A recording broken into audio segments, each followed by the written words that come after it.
to 22.18. That's on page 870.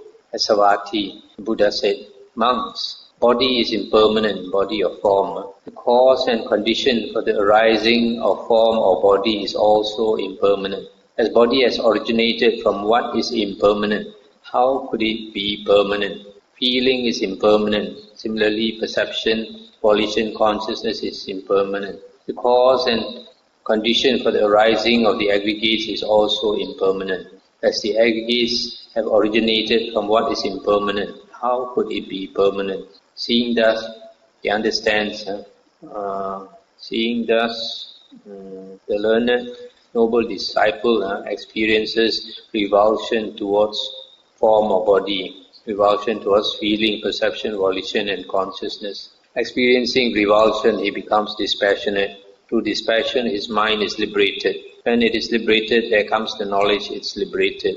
He understands, destroyed is birth, the holy life has been lived. What had to be done has been done.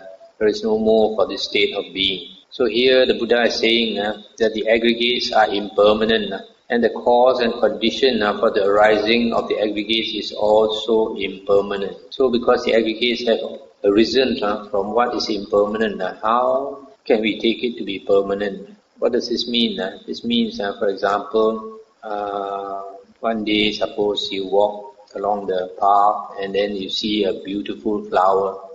When you see a beautiful flower, because it's beautiful, you think you want to preserve it.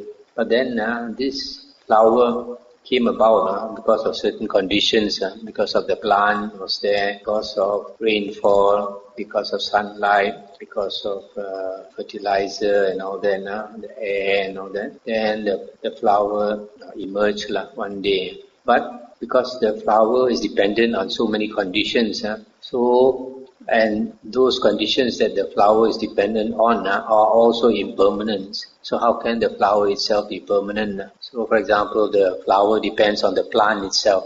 And the plant being a small plant, one day is going to die. So when the plant dies, how can the flower not die? So in the same way, for example, a shadow one day, when the sun rises in the morning, you see the shadow of a tree. That shadow was cast because of the sun being at an angle, was cast because of the tree being solid, and then you see that shadow. But the condition for that shadow, namely the sun and the tree, are impermanent. So very soon the sun is going to shift. When the sun shifts, then that shadow is not going to be there.